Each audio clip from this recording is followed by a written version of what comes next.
Olá a todas e todos, meu nome é Otávio Azevedo, sou advogado da prática de organizações da sociedade civil, negócios sociais e direitos humanos do Escritório Matos Filho. O escritório também tem uma prática exclusiva de pro bono, voltada para casos de interesse público e social, e é dividido em 3 frentes principais de atuação: a atuação no fortalecimento da sociedade civil, na promoção e defesa de direitos humanos e no aprimoramento da gestão pública municipal. Hoje a nossa trilha formativa vai ser sobre os aspectos jurídicos pertinentes às entidades sem fins lucrativos, e para isso a gente vai seguir a seguinte estrutura. A gente vai falar, num primeiro momento, das entidades sem fins lucrativos, ou seja, a gente vai tratar da natureza jurídica delas, das formas de constituição, dos modelos de constituição para essas organizações, para essas entidades, e vamos falar também de aspectos referentes ao estatuto social e à governança dessas organizações, tá? Principalmente focando nas associações. Depois a gente vai falar sobre os regimes tributários, basicamente vamos abordar a imunidade e a isenção e explicar as distinções entre esses regimes, quais são os tributos que estão abrangidos em cada um deles e quais são os requisitos. Em seguida, a gente vai falar um pouquinho sobre os cuidados na contratação de colaboradores, tá? Principalmente falando sobre a remuneração de dirigentes estatutários das entidades sem fins lucrativos e também sobre a prestação de serviços por associados. E, por fim, a gente vai concluir falando um pouquinho das certificações e qualificações aplicáveis às entidades sem fins lucrativos, focando especificamente na OCIP, na Organização da Sociedade Civil de Interesse Público. Feita essa apresentação, a gente pode entrar no nosso tema inicial, são as entidades sem fins lucrativos. Quando a gente trata das entidades sem fins lucrativos, a gente precisa entender um pouquinho a questão da natureza jurídica delas. Enquanto entidades privadas, as entidades sem fins lucrativos são reguladas pelo Código Civil. Se a gente for olhar lá o artigo 44, ele vai falar que são pessoas jurídicas de direito privado as associações, as sociedades, as fundações, as organizações religiosas e os partidos políticos. Para o nosso escopo de hoje, da nossa trilha formativa, a gente vai falar justamente das associações e fundações, que são essas entidades sem fins lucrativos. É importante destacar que quando a gente fala de instituto, ONG, organização não governamental, instituição, a gente não está falando de figuras jurídicas, mas sim de nomes fantasias que se aplicam às entidades sem fins lucrativos. É o uso coloquial, tá certo? Mas não tem um valor jurídico per se. E quando a gente fala das entidades sem fins lucrativos, é importante a gente ter em mente 2 premissas da atuação delas. A primeira é que elas têm uma atuação voltada à consecução do seu objeto social, a partir das atividades que estão previstas no Estatuto, que a gente vai ter um pouquinho mais adiante. Então, isso significa que elas têm que atuar em conformidade na busca, na consecução de um objeto social específico. A atuação delas está restrita a isso. E um segundo ponto é que é vedada a distribuição de resultados, porque a gente está justamente falando que é uma entidade sem fins lucrativos. Então, todos os resultados que essa entidade obtém, eles têm que ser dedicados à consecução do objeto social. Essas 2 premissas são importantes porque a gente vai retomar elas ao longo da nossa trilha formativa hoje.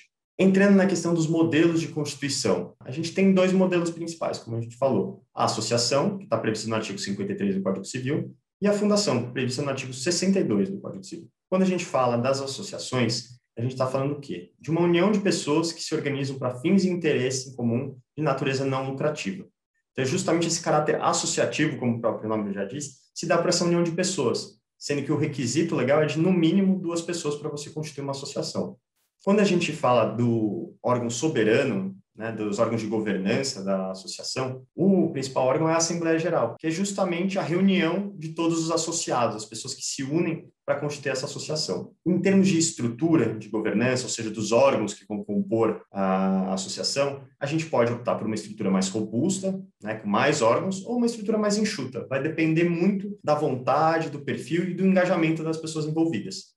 O patrimônio não é essencial para a constituição de uma associação, então basta a união das pessoas. Pode até ser pessoas jurídicas, ou seja, de empresas, por exemplo, privadas que se reúnem para constituir uma associação, mas não existe a necessidade de um patrimônio inicial. O que você tem num momento posterior é a possibilidade dessa associação instituir um fundo próprio, inserido na própria estrutura dela, na qual ela vai aplicar os recursos financeiros que ela obtém, seja por meio de doação, ou seja, de outras formas, para sustentabilidade financeira dela.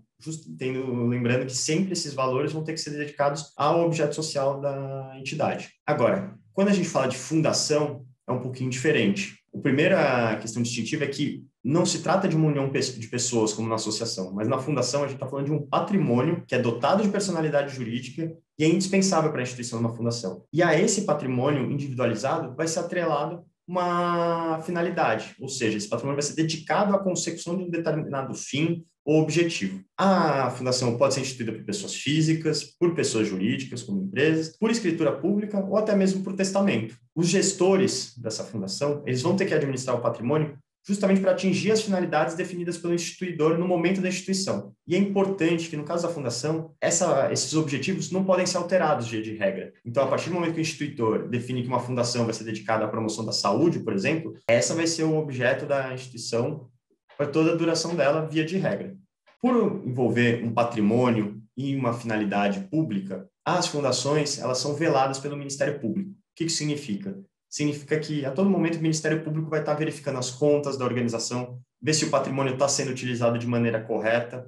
Então, é importante ter em mente esse aspecto das fundações. Esclarecido esse ponto com relação aos modelos de constituição, a gente vai falar um pouquinho do Estatuto Social. Basicamente, é o documento que estipula todas as regras que vão gerir essa entidade sem fins lucrativos. Aqui, na nossa abordagem, a gente vai focar nas associações, mas saibam que as fundações também têm seu Estatuto Social, ainda com algumas pequenas diferenças em relação ao que a gente vê aqui hoje, agora, quando a gente vai falar especificamente das associações. Como eu falei, o Estatuto Social prevê os fundamentos da atividade que os associados desejam desenvolver coletivamente. E a gente tem alguns requisitos obrigatórios para isso, né, que estão previstos no artigo 54 do Código Civil. Quais são eles? A gente começa pela denominação, os fins e a sede. Então, em primeiro momento, o Estatuto tem que ter o nome dessa associação, o nome dessa fundação. Quando a gente fala de uma fundação, obrigatoriamente, fundação tem que estar no nome. Agora, quando a gente fala de uma associação, isso não é necessário. Então, você pode ter uma associação que tenha no nome, né, associação em prol da saúde, por exemplo, mas você pode ter também um Instituto Saúde, por exemplo, Instituto Saudável. Então, é possível, você não precisa necessariamente ter associação no nome. Quando a gente fala de uma associação, ela pode ser chamada de instituto, como a gente já viu um pouquinho atrás. Para além da denominação, a gente vai ter a sede, indicar onde que vai estar sediada essa associação.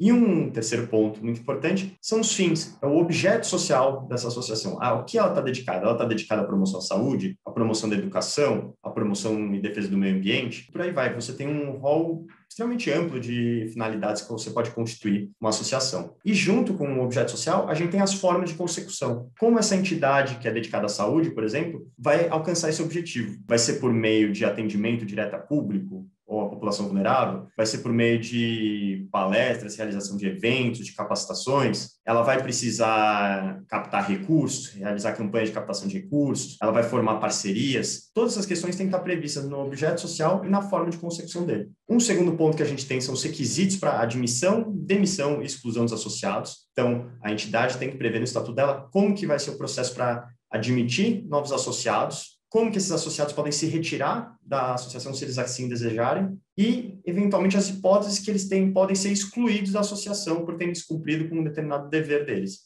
E aí que a gente entra no segundo ponto, que são os direitos e deveres associados.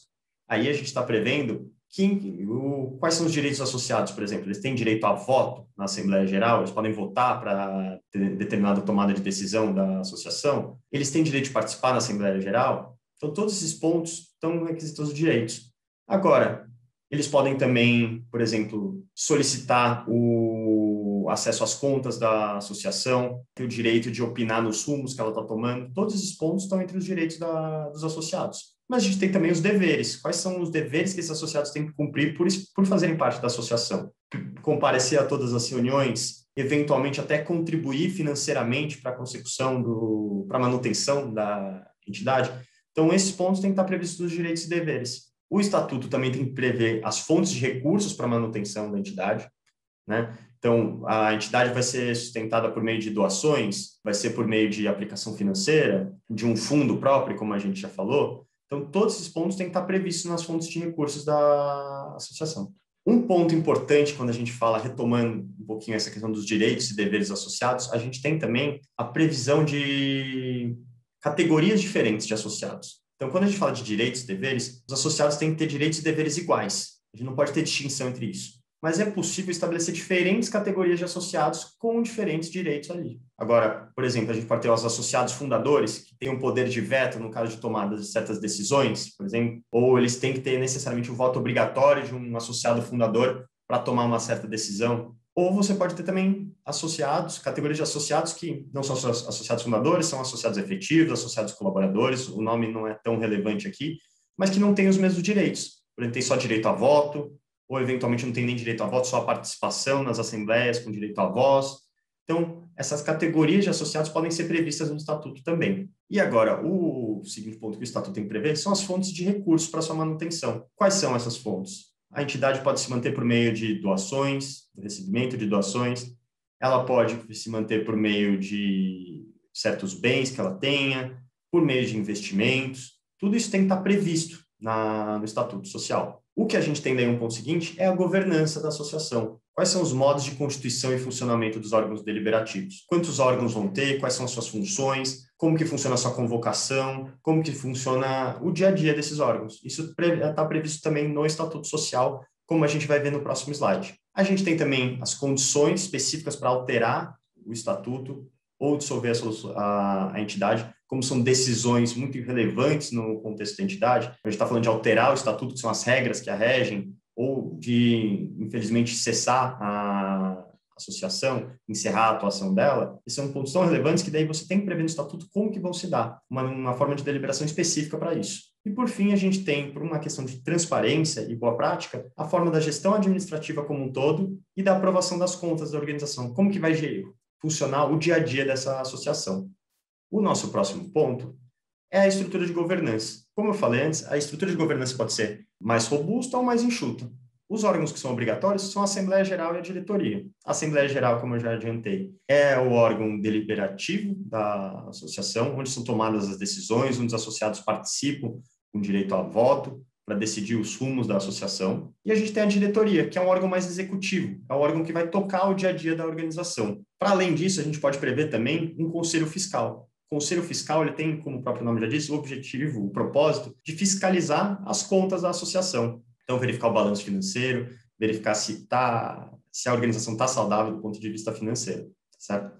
Com relação agora aos órgãos facultativos, a gente pode prever um conselho de administração na estrutura de governança da associação, que é um órgão intermediário entre a Assembleia Geral e a diretoria. Então, ele não está envolvido no dia a dia, como a diretoria, e também não é um órgão deliberativo amplo, como é a Assembleia Geral, que todos os associados participam. Ele é esse órgão intermediário e que ele vai ter um papel muito estratégico de definir alguns rumos, algumas questões muito relevantes para a organização que não necessariamente estão atreladas ao dia a dia e também não são trazidas para a associação como um todo, como é na Assembleia Geral. Então, o Conselho de Administração tem esse papel muito estratégico. E o outro órgão que a gente pode prever é o Conselho Consultivo, que tem, como o próprio nome diz, ele vai ser consultado pela diretoria ou pelo Conselho de Administração para tomar decisões pertinentes à associação. E com isso a gente encerra o nosso ponto sobre a natureza jurídica das entidades sem fins lucrativos e os aspectos societários. O próximo slide a gente vai falar dos regimes tributários. Quando a gente fala dos regimes tributários, a primeira questão que a gente tem que ter em mente é que a gente tem a imunidade e a isenção. E o que vai determinar se uma entidade é imune ou isenta é a forma de atuação dela, é o objeto social dela. Então, entrando na questão da imunidade agora. Quando a gente fala da imunidade, a gente tem duas imunidades. A gente tem a imunidade a impostos e a imunidade a contribuições. A imunidade a impostos está prevista no artigo 150, inciso 6, a linha C da Constituição Federal. Ela é aplicável às entidades de assistência social, educação e saúde. E quais são os requisitos, né? A imunidade é declaratória, a imunidade é isenção. A entidade se declara enquanto imune ou isenta, mas para isso ela precisa cumprir com alguns requisitos. Então, quando a gente fala da imunidade a impostos, ela está prevista no artigo 14 do Código Tributário Nacional. E esses requisitos são não distribuir seus patrimônio ou rendas, aplicar integralmente no país os seus recursos na manutenção dos seus objetivos institucionais e manter a escrituração das suas receitas e despesas. E o que está abrangido na imunidade a impostos, né? Quais são os impostos? São aqueles incidentes sobre patrimônio, rendas e serviços. É o caso do imposto de renda da pessoa jurídica, é o caso da contribuição social sobre o lucro líquido, do imposto de renda retido na fonte, principalmente no caso de aplicações financeiras, por exemplo, ele é muito relevante, e o ITCMD, que é o imposto de transmissão causa-mortes, né, em caso de falecimento, e de doação. E é muito importante porque muitas entidades recebem doação, né? E ele está com um asterisco aqui, por quê? Porque ainda que a imunidade seja declaratória, a legislação do ITCMD, que varia uma legislação estadual, ela pode exigir a realização de algum procedimento. No caso do Estado de São Paulo, por exemplo, você tem que reconhecer essa imunidade perante a Secretaria da Fazenda. Agora, entre na imunidade a contribuições. Ela está prevista no artigo 195, parágrafo 7º da Constituição Federal, e ela é aplicável às entidades beneficentes de assistência social, educação e saúde. Por que beneficentes? A gente tem um requisito legal específico para as entidades terem a possibilidade de fruir da imunidade a contribuições, que é obter o certificado de entidade beneficente de assistência social, o SEBAS, que é regulado pela Lei Complementar número 187 de 2021, foi recém-publicada, e que estabelece os requisitos, o que as entidades têm que fazer para justamente serem consideradas entidades beneficentes e conseguirem fruir da imunidade a contribuições. E quais são as contribuições que estão abrangidas, né, pela imunidade a contribuições? São as contribuições sobre a Seguridade Social, como o PIS, a COFINS, entre outras. Agora, quando a gente entra na isenção, diferente da imunidade, que é uma previsão constitucional, então a gente tem uma proibição constitucional ao Estado de tributar, de instituir tributos sobre as entidades que atuam com assistência social, educação e saúde. Nas isenções, elas são reguladas por meio de lei ordinária. O que significa? Que para cada tributo é necessário verificar qual que é a legislação aplicável e as hipóteses de isenção. Então, se a gente for olhar impostos, por exemplo, o imposto de renda da pessoa jurídica e a contribuição social sobre o lucro líquido, eles estão regulados, a isenção, na Lei 9.532 de 97, que fala em instituições de caráter filantrópico, recreativo, cultural e científico, e as associações civis que prestam serviços para as quais tenham sido constituídas. É um rol bastante amplo. Basicamente, se você não é uma entidade sem fins lucrativos que atue na saúde, na educação, assistência social, via de regra, você vai fazer jus à isenção. E a lei vai prever alguns requisitos, que são requisitos muito parecidos com o da imunidade. A grande diferença que a gente tem é que na isenção prevista na Lei 9.532, você não tem o requisito de destinar todo o seu patrimônio no país. Você pode destinar eles, pode enviar para fora do país, desde que esteja relacionado ao seu objeto social. Mas você não tem esse requisito de não poder, os seus recursos terem que serem destinados exclusivamente, integralmente dentro do país. Agora, com relação ao ITCMD, como eu já falei, a gente tem uma legislação que é estadual. Então, cada estado tem sua própria regulação. Então, é muito importante, dependendo de aonde essa instituição está situada e principalmente no domicílio do doador, quem que está doando, onde que essa pessoa existe, ver quais são as regras aplicáveis. Porque, por exemplo, no caso de São Paulo, a gente tem a isenção para as entidades que atuam nas áreas de direitos humanos, meio ambiente e cultura. Então, é um ponto bem importante, tem que ser checada cada regulação de cada estado para ver quais são as regras previstas e se existe alguma hipótese de isenção ou mesmo de imunidade. E agora, com relação às contribuições, a gente tem para as entidades sem fins lucrativos um regime específico, previsto na medida provisória 2158/35 de 2001, que é basicamente o PIS. Vai ser tributado a uma alíquota de 1% sobre a folha de pagamento, que é um valor bem mais reduzido em relação às empresas, às pessoas jurídicas com finalidade lucrativa. E com relação a COFINS, as entidades sem fins lucrativos têm isenção sobre as receitas próprias, que são aquelas receitas que estão diretamente relacionadas à consecução do objeto social, ao objeto social da entidade. Tá certo? E agora, tendo falado sobre os regimes tributários, a gente pode entrar nos cuidados na contratação de colaboradores. Por quê? Como a gente viu antes, as entidades sem fins lucrativos têm que cumprir com certas premissas na atuação delas, por serem entidades sem fins lucrativos. A gente tem a necessidade de atuar exclusivamente para a consecução do seu objeto social, para aquele objetivo para o qual ela foi constituída, e é vedada a distribuição de resultados. Por que isso? Para justamente elas poderem usufruir do regime, seja ele um regime tributário de imunidade ou isenção, que são regimes mais benéficos para essas entidades em relação às pessoas jurídicas com finalidade lucrativa. Por isso, quando a gente fala de remuneração, a gente tem que tomar alguns cuidados quando a gente fala nessa questão da contratação de colaboradores, quando a gente fala nas entidades sem fins lucrativos. Quando a gente fala da remuneração de dirigentes estatutários, por exemplo, são aqueles dirigentes que estão no estatuto da organização, que constam como diretores no estatuto. Você pode ter diretores que são contratados apenas pela associação para atuarem como tal, como diretores, e eles não estão previstos no estatuto, eles não assinaram a ata, eles não assumiram posse como diretores. Aqui a gente está falando especificamente de dirigentes estatutários. E por quê? Porque a remuneração dos dirigentes estatutários é regulada pela Lei 9.532 de 97, que é a lei que a gente acabou de ver quando falou sobre a isenção do imposto de renda da pessoa jurídica e da contribuição social sobre o lucro líquido. E essa lei estabelece alguns limites, alguns parâmetros para essa remuneração. Se você for uma entidade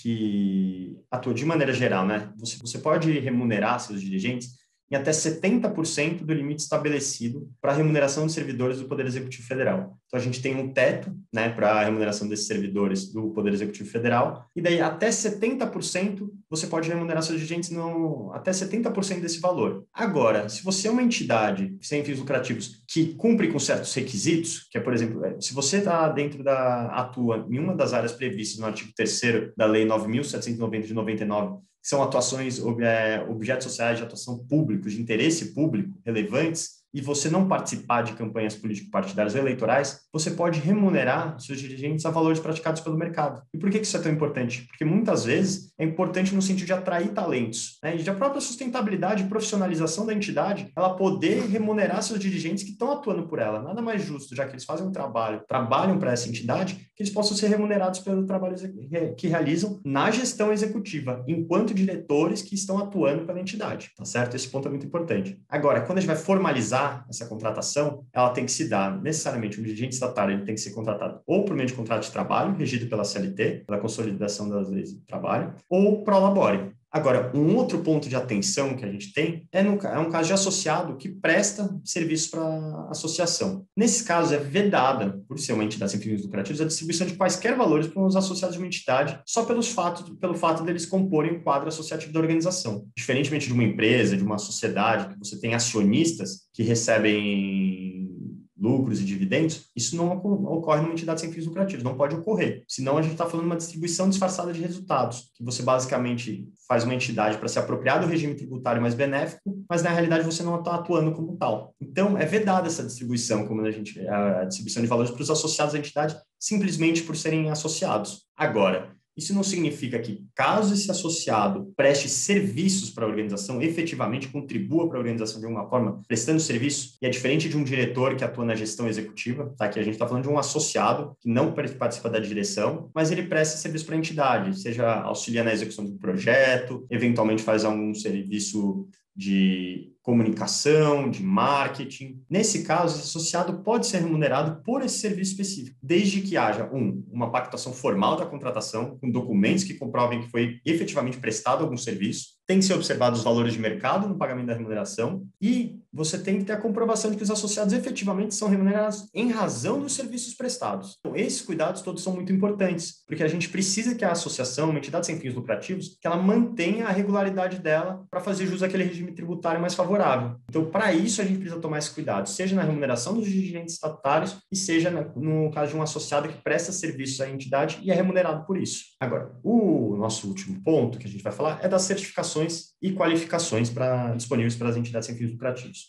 O que é importante ter em mente quando a gente fala das entidades sem fins lucrativos, das certificações e qualificações, é que elas fazem jus um rol muito amplo de certificações e qualificações. A gente tem a utilidade pública municipal, estadual, a gente tem o SEBAS, que a gente falou mais um pouquinho atrás, quando a gente falou da imunidade a contribuições. A gente tem a qualificação de organização social, que é uma qualificação específica para que a entidade possa administrar, gerir um equipamento público cedido pelo Estado. Mas o que é mais interessante falar para vocês aqui hoje é da OCIP, que é a qualificação de Organização da Sociedade Civil de Interesse Público. Ela é uma qualificação atribuída a pessoas jurídicas de direito privado, sem fins lucrativos, em funcionamento regular há pelo menos 3 anos. E ela está prevista na Lei 9.790, de 99, que, se vocês forem relembrar, é aquela lei na qual estavam previstos o rol de atuação necessário para a entidade poder remunerar a valor de mercado seus dirigentes. Então, quais são os requisitos para uma entidade conseguir a qualificação de OCIP, né? Ela tem que estar dentro daquele rol de atividades possíveis previsto no artigo 3º, que é um rol bastante amplo, que abarca assistência social, cultura, educação, saúde, defesa do meio ambiente, entre muitas outras, tá? E ela tem que seguir uma vedação, ela não pode participar em campanhas políticas partidárias ou eleitorais. E qual que é o interesse em você virar uma OCIP? Você tem 2 benefícios principais. O primeiro, as entidades poderiam firmar parcerias com a administração pública por meio de um termo de parceria, e ela permite que as entidades ofereçam para potenciais empresas doadoras, desde que essas empresas sejam tributadas no lucro real, a possibilidade delas deduzirem as doações realizadas pelas entidades qualificadas como OCIP como despesa operacional, no limite de até 2% do seu lucro operacional. O que significa? É um incentivo muito grande para as empresas doarem. A partir do momento que uma organização é uma OCIP, ela consegue falar para uma empresa potencial doadora, ó, se você for tributada no lucro real, o que você doar para mim, você vai poder deduzir do seu lucro operacional como despesa operacional. Então, no limite desses até 2%. O que significa que você vai pagar um imposto menor. Então, é um incentivo para as empresas pagarem imposto menor e elas fazerem esse tipo de doação. Então, era muito atrativo a OCIP por isso. Só que o que aconteceu? Em 2014, a gente teve a publicação do Marco Regulatório das Organizações da Sociedade Civil, o MIROSC, por meio da Lei 3.019 de 2014. E ela passou a regular as parcerias entre todas as organizações da sociedade civil e a administração pública, independentemente da organização ser ou não uma OCIP. E ainda ela previu uma metodologia uma sistemática nova para a formalização dessas parcerias. A gente não fala mais de um termo de parceria, mas a gente fala assim de um termo de fomento, um termo de colaboração e também de um acordo de cooperação, que são modalidades específicas previstas nessa Lei 13.019 de 2014. Tá? O marco regulatório, o MIROSC, posteriormente ele foi alterado em 2015, e nessa alteração foi prevista a possibilidade de oferecer o benefício fiscal, né, para as potenciais doadoras, essa questão que a gente viu da dedução do lucro operacional no limite de até 2%, essa possibilidade das entidades oferecerem isso para potenciais doadoras foi estendida a todas as organizações da sociedade civil, e não só as OCIPs, desde que, é claro, essas organizações atuassem nas áreas previstas no artigo 3º da Lei 9.790 de 99 e que não participem de campanhas de interesse político partidário eleitorais. Então, por isso é muito importante ter essa vedação específica no estatuto. É muito habitual as entidades colocarem isso no estatuto para justamente mostrar que elas fazem jus a essa possibilidade de oferecer esse benefício fiscal, né, esse incentivo fiscal para potenciais doadoras. Isso significa que não quer dizer que a entidade ainda pode se qualificar como OCIP e tem um valor simbólico nisso, tá certo? De você ser considerado uma organização da sociedade civil de interesse público, mas os dois principais atrativos que você tinha não estão necessariamente atrelados à qualificação de OCIP. Então, você pode, independentemente dela, firmar parcerias com o poder público e ter acesso a essa possibilidade de oferecer o incentivo fiscal para potenciais doadoras. É isso que eu tinha para falar hoje. Pessoal, espero que tenha sido proveitosa essa trilha formativa. Qualquer dúvida, estamos à disposição e queria agradecer a todas e todos. Muito obrigado.